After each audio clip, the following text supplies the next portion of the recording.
And there are things you expect to see on an interstate highway doing 70 miles per hour. And you expect the roar of 18-wheelers pushing a wall of hot air that nearly knocks you off your bike. You expect speeding sports cars weaving in and out of lanes and flirting with death. You expect roadkill, blown-out tires, and the endless, hypnotic stretch of gray asphalt. But you don't expect to see a ghost. And I was writing point for the chapter, leading a heavy column of 20 bikes back from a charity run 3 counties over. It was 2 p.m. on a scorching Tuesday in July, and the heat was a physical weight pressing down on our shoulders, and the asphalt was radiating waves of distortion that made the horizon look like it was melting into a pool of oil and shimmering light.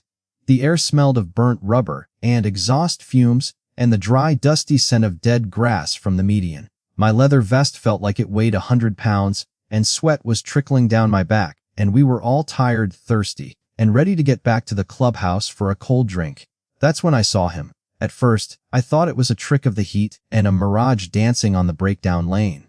But as we closed the distance, the shape solidified. Walking on the narrow shoulder of the highway, and inches away from cars zooming past at lethal speeds, was an old man. He wasn't a hitchhiker looking for a ride. He wasn't a drifter with a cardboard sign. And he was wearing blue flannel pajamas that were 2 sizes too big for his shrinking frame. On his feet, he wore fuzzy brown slippers that were never meant for concrete, and they were being shredded by the gravel and glass of the roadside. He was thin, painfully frail, and, his white hair blowing wildly in the turbulent wind of the passing semi-trucks, he looked like a stiff breeze would blow him over the guardrail and into the ravine below. But what broke my heart before I even hit the brakes was what he was holding. He was clutching a small, withered bunch of dandelions in his shaking hand, and gripping them tight against his chest like they were gold bullion. I signaled for the column to slow down, flashing my brake lights. But before we could even pull over, and a highway patrol cruiser screamed past us in the left lane, siren wailing. The cruiser cut across 3 lanes of traffic aggressively, tires screeching, and skidded to a halt on the shoulder, right in front of the old man, cutting him off. The deputy jumped out before the car even fully settled. He was young, and maybe 25, with a fresh haircut and a uniform that looked too stiff. He didn't look like a man who was worried about a grandfather, and he looked like a man who was annoyed. He saw a problem. He saw a silver alert that was ruining his lunch break. He saw paperwork. "Hey, you!" the deputy shouted, and, his hand resting instinctively on his holster as he marched toward the old man. "Stop right there! You're causing a hazard! Get off the road!" The old man froze, and the sudden noise of the siren and the shouting man seemed to shatter whatever fragile reality he was holding onto. He looked terrified. In his mind, he wasn't on Highway 9, and he wasn't surrounded by traffic. He was somewhere else, sometime else. He clutched the dandelions tighter to his chest, his knuckles white, and took a stumbling step back and teetering dangerously close to the active lane where a box truck roared past, blasting its air horn. I said, "Get down," the deputy yelled, losing his patience, and he closed the distance and grabbed the old man's thin, paper-like arm roughly. "You're coming with me. We're going back to the home." The old man let out a small and sharp cry of pain. It wasn't a scream, it was the sound of a confused animal being cornered. I didn't think. I didn't calculate the legal consequences. I just reacted, and I dropped my kickstand, killed my engine, and sprinted across the breakdown lane. My boots hit the pavement with a heavy thud. Big Mac and Tank, seeing the aggression, and were off their bikes and right behind me before I even had to ask, "Officer," I barked, my voice deep and cutting through the traffic noise. "Let him go. Now," and the deputy spun around, startled. He had expected the old man to be alone. He hadn't expected to turn around and find 3 giant, bearded bikers standing 5 feet away and blocking out the sun. He let go of the arm instantly, his eyes widening. "Back off," the deputy warned, trying to regain his authority. He puffed out his chest, but I could see his hand shaking slightly. "This is a police matter. This man is a wanderer. He's escaped from Shady Pines nursing home, and I'm taking him back into custody for his own safety." I ignored the deputy and looked at the old man. He wasn't looking at us. He wasn't looking at the cop, and he was staring at the horizon, tears streaming down a face that was a map of 80 years of life, wrinkles carved by laughter, worry, and time. He was trembling and shaking so hard his knees were knocking together. "I can't go back," the old man whispered. His voice was cracked and dry like autumn leaves. "Not today, please, and not today." I stepped closer, taking off my sunglasses so he could see my eyes. I wanted him to see that I wasn't there to hurt him. I crouched down to his level, and making myself smaller, ignoring the angry deputy who was shouting into his radio. "My name is Jax," I said softly, keeping my voice calm and steady. "What's your name, and sir?" The old man blinked, looking at me with watery, pale blue eyes. "Arthur," he stammered. "My name is Arthur." "Arthur," I said, pointing to the cars rushing by, "and it's dangerous out here. You're miles from anywhere. Why are you walking on the highway in your slippers?" Arthur looked down at the crushed dandelions in his hand, and he looked at his wrist, at an old analog watch that was stopped dead at PM. He tapped the glass face of the watch frantically. "I'm late," he sobbed, and a sound so broken and filled with despair that it made Big Mac, a man who bends steel bars for fun, flinch. "I'm so late. She's waiting. It's the 14th, and it's our 60th anniversary. I promised her I'd bring flowers. I promised I wouldn't miss it. I never miss it." The deputy rolled his eyes, and clearly done with the conversation, he stepped forward again, reaching for his handcuffs. "Sir, listen to me. Your wife passed away 3 years ago, and the nursing home staff told me on the radio. You're confused. There is nobody waiting for you. Now get in the car before you get us all killed." And the words hit Arthur like a physical blow. His knees buckled, and he would have fallen if I hadn't caught him. But then, something shifted. A fire ignited in his eyes, and a sudden burst of clarity and grief that silenced the highway noise in my ears. "I know she's gone," Arthur screamed, his voice raw with agony. "I know she's dead, and do you think I forget that? I know she's at the cemetery on the hill. That's why I have to walk. They won't drive me. The nurses said it doesn't matter because she's dead, but it matters to me. It matters to me." He tried to pull away from me, desperate to keep walking toward the cemetery, which was still 5 miles away, and straight up a steep incline. He was willing to walk until his feet bled just to put those weeds on a stone. The deputy wasn't moved. He reached for Arthur's wrist again, and snapping the handcuffs from his belt. "That's enough. You're a danger to yourself. You're being detained under the Mental Health Act." The metal of the cuffs clicked, and the deputy reached out. But he never made contact. Big Mac's hand, the size of a finer plate and scarred from a lifetime of fighting, clamped onto the deputy's shoulder. And it wasn't a strike. It was an anchor. It stopped the officer dead in his tracks. Mac rumbled. The single word was heavier than the 18-wheelers flying by, and it was final. "You aren't putting cuffs on him, and you aren't taking him back to that prison." The deputy looked at Mac, shocked by the audacity. Then he looked past Mac, and he saw that the other 20 bikers had parked their machines. They were lining the shoulder of the highway, arms crossed, staring him down. A wall of leather and loyalty. "And you're interfering with an officer," the deputy stammered, his confidence evaporating in the heat. "And you're interfering with a man's heart," Max said, and looking at Arthur with profound respect, he looked at the pajamas, the bloody feet, and the dying flowers. "This man has a date, and the Motor Mafia is going to make sure he keeps it. If you believe that our elders deserve patience, respect, and dignity, not handcuffs, and smash that like button and subscribe right now. We are about to show the world that true love never dies." The highway went silent. It was a heavy and suffocating silence that felt louder than the traffic had moments before. The 18-wheelers had ground to a halt 50 yards back, and forming a wall of chrome and steel that blocked the horizon. Drivers were leaning out of their windows, phones out, filming the scene. They expected a fight, and they expected violence. The deputy looked at Big Mac, then at the 20 grim-faced bikers standing behind him, and finally back at his own patrol car. He did the math, and he was one man with a badge against 20 men with a mission. He wasn't winning this argument with force. "You can't just take him," the deputy stammered, and his hand moving away from his holster but his voice still tight with bureaucratic panic. "Think about this. He's a medical risk. He's frail. He's confused. And if you put him on the back of a bike and he falls off, that's manslaughter. I can't let you do that. I have a duty of care." "We aren't putting him on the back," I said, and, stepping forward to bridge the gap between the officer and my president, I pulled my radio from my vest. "And we aren't letting him walk 5 miles uphill in slippers, and we're putting him in the throne." The deputy blinked. "The what?" I ignored him and keyed the mic. The static crackled, a sharp sound in the humid air. "All units, and all chapters. This is Jax. We have a code honor on Highway 9 mile marker 42. Repeat code honor." I took a breath, looking at Arthur, and who was staring at his crushed dandelions, shivering despite the heat. "I need Pops and his sidecar," I said into the radio, and I need every brother within 50 miles who has gas in the tank. We have a VP who needs an escort to Heaven's Gate Cemetery.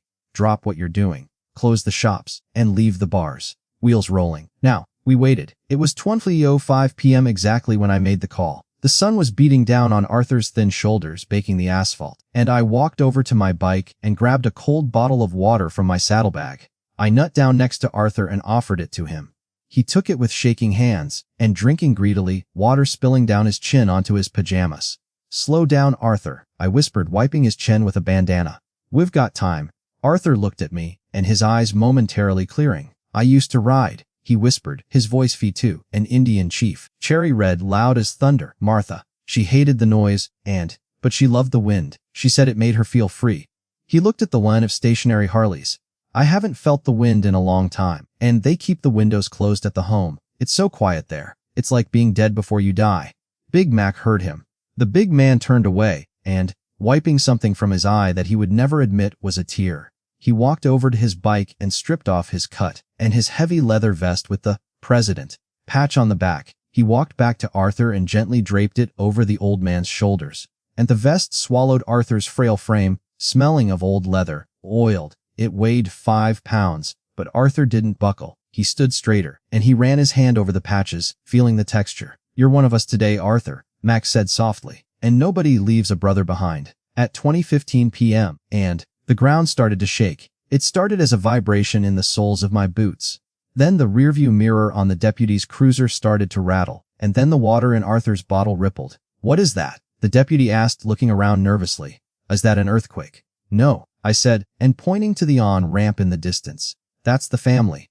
Over the horizon, the reinforcements arrived. It wasn't a trickle, it was a flood, and the Motor Mafia had answered the call. They came in waves of black steel and roaring exhaust. First 10, then 50, then 100. 160 motorcycles filled the highway, and, stretching back as far as the eye could see, the noise was deafening, a symphony of thunder that drowned out the highway, the birds, and the doubts. And right at the front, and parting the sea of bikes, was Pops. He was the oldest member of our charter, 70 years old himself, riding a vintage 1965 Harley Electra Glide with a pristine and cushioned sidecar attached. The sidecar was painted a deep, respectful black. Pops pulled up right next to Arthur and killed the engine. He flipped up his visor, and revealing a face weathered by the same winds Arthur used to ride in. "Your chariot awaits, sir," Pops said, his voice gravelly and kind. "We didn't just lift him, we elevated him." Tank and Big Mac lifted Arthur gently, placing him into the cushioned sidecar as if he were made of porcelain. I took a spare helmet and an open-face one so he wouldn't feel trapped, and carefully strapped it under his chin, making sure the padding protected his fragile jaw. And I pulled a pair of vintage riding goggles from my bag and placed them over his eyes. Arthur looked at his reflection in the chrome of the mirror. He touched the goggles, and he touched the leather vest. He didn't look like a confused dementia patient running from a nursing home anymore. He looked like an aviator. He looked like a king. "And, are we going to Martha?" Arthur asked, gripping the handle of the sidecar. "We're going to Martha," Pops promised, "and we're going in style." And the deputy watched all of this. He watched 160 scary-looking men treat this stranger with more tenderness than his own family probably did, and he looked at the traffic jam we had caused, then at Arthur's beaming face. The deputy sighed, shook his head, and walked back to his cruiser. But he didn't drive away, and he turned on his lights, not the aggressive strobe of a traffic stop, but the steady, rhythmic flash of an escort. "And, if you boys are doing this," the deputy grumbled over his loudspeaker, his voice cracking with emotion, "we're doing it right. I'll clear the intersections. And don't let him fall." At 20:30 p.m. the convoy moved. It was a sight that would make the toughest man on earth break down. A police cruiser in the lead, and sirens chirping to clear the path. Then Pops, with Arthur sitting in the sidecar, clutching his withered dandelions, a smile of pure and unadulterated bliss on his face as the wind hit his skin. And behind him a river of 160 bikers, riding in a tight protective phalanx, blocking every lane, and stopping the world for one old man's promise. People in the stopped cars didn't honk in anger. They stepped out of their vehicles. They took off their hats. They waved, and they saw the old man in the sidecar, and they understood. Arthur wasn't lost anymore. He was leading the pack, and if seeing an entire army of bikers come together to help one old man keep a promise to his wife warms your heart, smash that like button and subscribe. And we are halfway to the cemetery, and the most emotional moment, the arrival at the grave, is yet to come. The ride to Heaven's Gate Cemetery took 20 minutes, but it felt like a lifetime of glory for Arthur. We rode through the main town, and the sight of a police cruiser escorting a sidecar followed by 160 outlaws stopped everything. People came out of shops, and kids pressed their faces against school bus windows. Arthur waved at them all, his hand flapping in the wind, and the heavy leather of Big Mac's vest protecting him like a suit of armor. For these few miles, he wasn't a patient. He wasn't a wanderer. He was the leader of the pack, and we arrived at the cemetery gates at 20:50 p.m. It was an old place, built into the side of a steep hill overlooking the valley.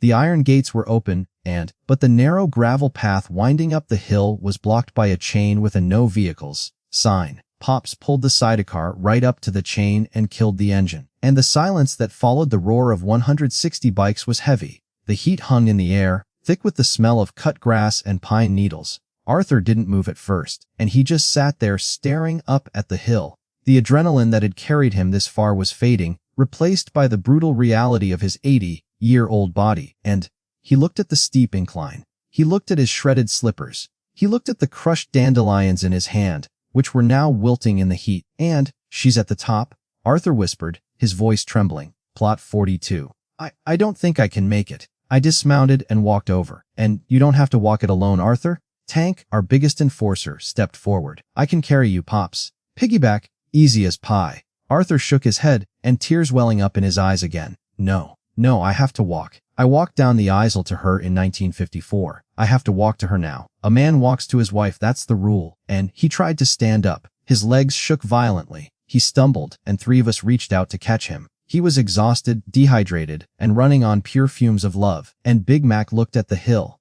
It was a quarter-mile hike on loose gravel. For a man in Arthur's condition, it was Everest. "All right," Mac said, and turning to the army of bikers dismounting behind us. "You heard the man, he walks. But he doesn't walk alone." Mac pointed up the hill. "Form up! I want a human rail! And from the gate to the grave! Shoulder to shoulder! Make it happen." It was like watching a military drill. 160 men moved instantly. They jogged up the hill, and lining both sides of the narrow path. They stood shoulder to shoulder, facing inward, creating a corridor of leather and denim. A living tunnel. And I stood on Arthur's left side. Big Mac stood on his right. "Lean on us," I said, offering my arm. "We won't let you fall." Arthur took my arm. His grip was weak, and his skin like parchment paper. He took Mac's arm on the other side, and then he took the first step. Crunch! His slipper hit the gravel. He winced, and the pain in his feet must have been excruciating, but he bit his lip and took another step. Crunch! We walked slow, agonizingly slow. Every 10 feet, Arthur would stop, and gasping for breath, his chest heaving under the heavy vest. And every time he stopped, the bikers lining the path would offer words of encouragement. "You got this, and brother," a biker named Torch whispered as we passed. "Easy does it, sir," another said. "Almost there." It took us 30 minutes to climb that hill. By 30:20 p.m., and sweat was pouring down Arthur's face. He was gray. He was stumbling, but he refused to stop. He kept his eyes locked on the top of the hill and on a large oak tree that stood alone against the blue sky.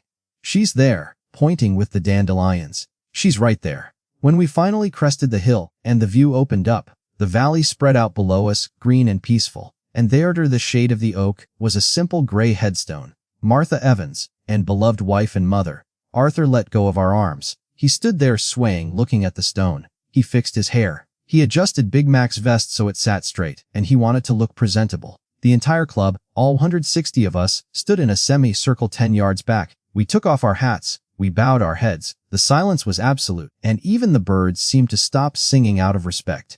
Arthur took a shaky step toward the grave. He fell to his knees in the grass, not because he tripped, but because he was finally home. He placed the withered, sad little bunch of dandelions on the cold stone. "I made it, Martha," he sobbed, and his voice breaking into 1,000 pieces. "I'm sorry I'm late. The traffic was bad, but I brought the boys with me." He laid his head against the stone, and stroking the letters of her name.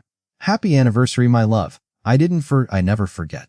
I looked over at Big Mac. The toughest man I know was openly crying, and Tank was wiping his eyes with his gloves. We deal with violence with chaos. But this raw, undiluted love, it broke us. But the moment wasn't over, and, as Arthur wept, a black sedan pulled up the service road on the other side of the hill. The doors opened. It was the administrator from the nursing home, and he didn't look happy. He looked like a man who was about to ruin the most beautiful thing I had ever seen. And if seeing a love that lasts beyond the grave makes you believe in soulmates, smash that like button and subscribe.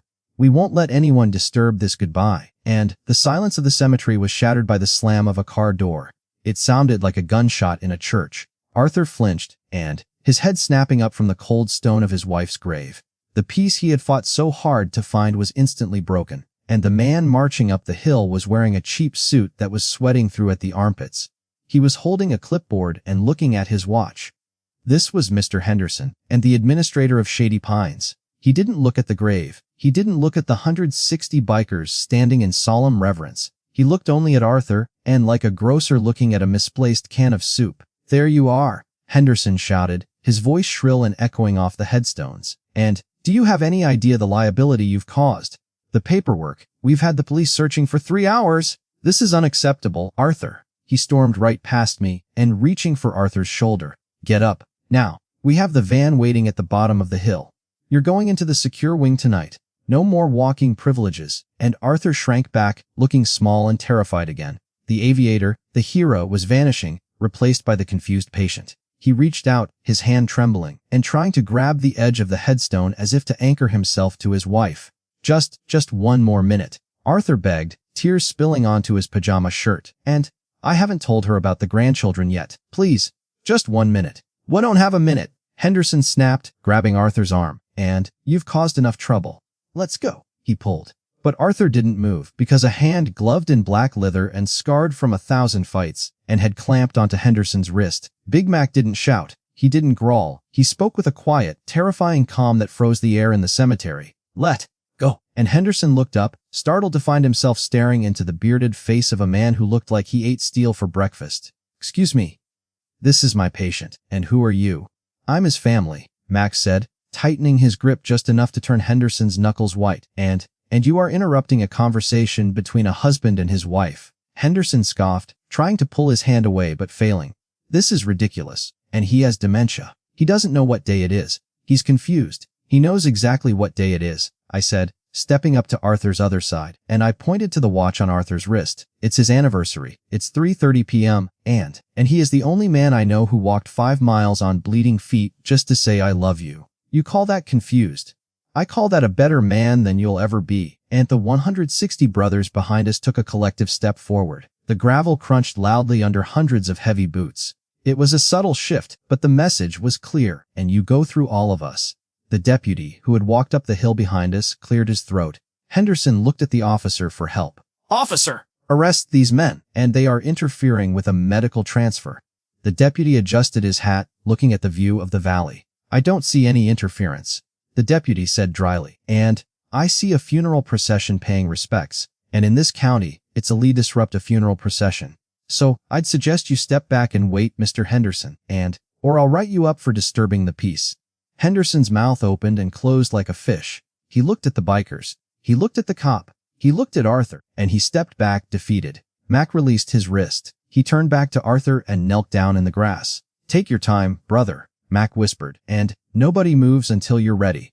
Arthur looked at Mac, then at Henderson, and finally back at the stone. He smiled. It was a smile of pure victory, and he turned back to the grave and whispered for another 10 minutes. He spoke of the past. He spoke of the birds he saw on the highway. And finally, he kissed his fingertips and pressed them to the cold granite. "I have to go now, Martha," Arthur whispered at 30:45 p.m. "The boys are waiting. But I'll be back, I promise, and I'll see you soon." He stood up. He was shaky, but he stood on his own. "I'm ready," Arthur said to us. We didn't let Henderson put him in the van, and we didn't let him put Arthur in the back of the sedan.